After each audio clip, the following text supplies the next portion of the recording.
Benjamin Franklin famously once said, "In this world, only two things are certain: death and taxes."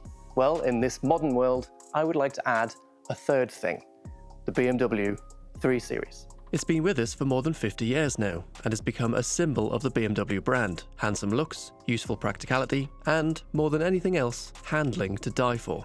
Over the years, the BMW 3 Series has had powertrain flexibility. Petrol, diesel, plug-in hybrid, everything from fuel-sipping 3 cylinders to M-powered V8s. It was also an electric i3 just for China.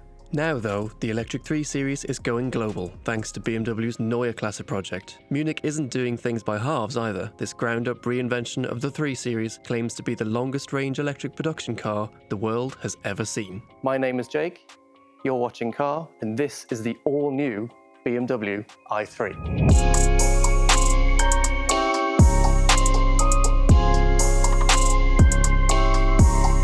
Over the years, the i3 name has been a little all over the place. Before now, the i3 was a pioneering, carbon fibre-clad, great to drive and oh so futuristic city car before such a thing was considered cool. Some loved it, some thought it was a little weird, but regardless of what you thought of it, the i3's name always felt a little misplaced. Then, after the city car died, China got its own electric 3 Series wearing the i3 name. That at least felt like a slightly better fit. This new version though will be a global car and signals the most drastic redesign for the 3 Series in the company's history. BMW needs to get this one right. No pressure then. Things are already off to a great start. This is actually the second Neue Klasse car, following on from the iX3, a car that we very much like. Here though, the i3 has its own design interpretation, starting with this very interesting front end. Now this new face is the latest interpretation on BMW's shark nose. It's a design cue that's been part of the brand's DNA for some time. It's mainly focused on these two black bands that stretch right to the edges of the car. They house the headlights, they even hide the sensors and cameras, and these lights along here show a pair of digital kidney grills that even animate when you walk towards the car. As you might have spotted, the bonnet has a crease running right the way down the centre, while the sides and rear are designed to be super clean. No wild air vents or deep cuts to the bodywork, just like the iX3. New wheel designs incorporate aerodynamic elements in them, and there's no chrome anywhere. BMW uses light in place of it. At the back, it's a lot cleaner than the last couple of 3 Series. Simple horizontal taillights, a tidy rear bumper design even on this blue M Sport version, and a bodywork cutout on the centre of the tailgate that's designed as a stage for the BMW badge. The i3 then is pretty bold and distinctively designed, just like Car Magazine. Every month we bring you the most in-depth stories, road tests and features on the latest and greatest cars. We put you in the driver's seat, the boardroom, the engineering department, design studio and on the factory floor. By subscribing, you'll save on in-store prices, never miss an issue, and enjoy delivery right to your door, which is free if you're in the UK. Simply visit greatmagazines.co.uk/car to check out our latest offers. Now let's get inside the i3. Now the interior is very much like the iX3, and that extends to this slightly quirky looking steering wheel. It's a bit weird looking at first, I'll admit, but actually when you put your hands on it, it's got the perfect spot for it. There's a good amount of palm space. Now yes, it does use haptic buttons. I'm not a huge fan of those, but they aren't touch sensitive and they're far enough away where you can make properly deliberate presses on them.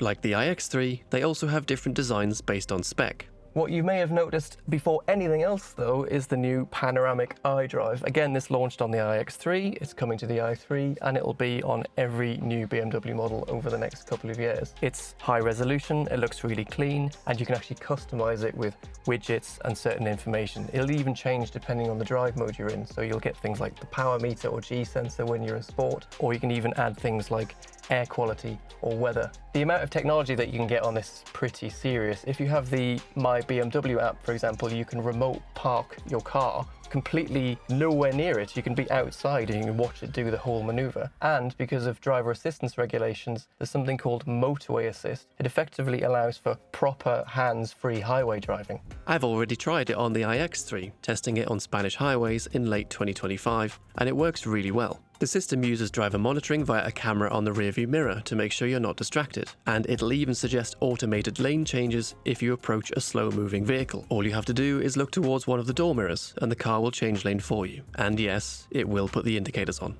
Now, as for the rear seats, legroom's not too bad. You're sat slightly lower than, for example, in the iX3. That's fair enough. The car's lower anyway, and the battery's underneath the floor, so my legs are raised a little higher than they would be in the SUV, but you get the same amount of headroom, and there's accessory points, climate control dials, and USB-C sockets.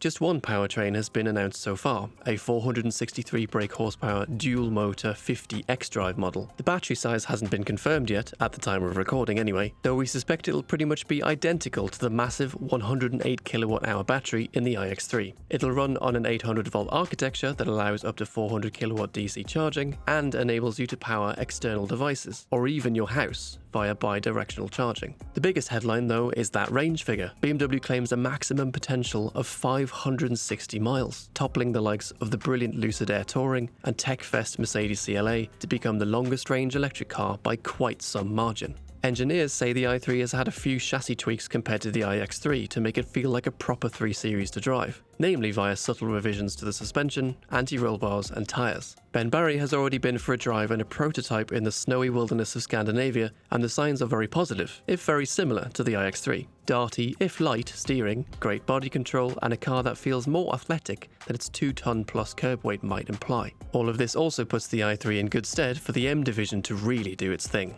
M engineers have already confirmed that the first all-electric M car is due in 2027, and it's pretty much nailed on that it'll be an electric M3. That powertrain has 4 electric motors, developing 750 horsepower, well north of that quite possibly. But one M engineer told me that it'll still do wild rear-wheel drive only power slides for a bit of fun.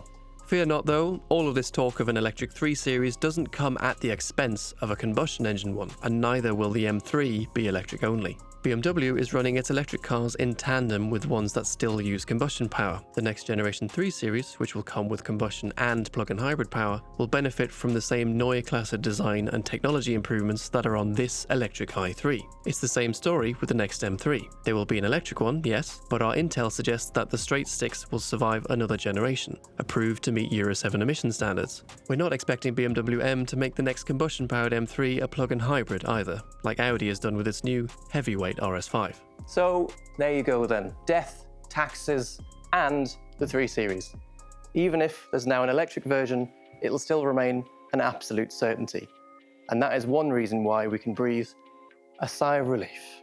Want to find out more about BMW's Neue Klasse cars? Watch Ben Barry's ice driving video on the i3 or my review of the iX3.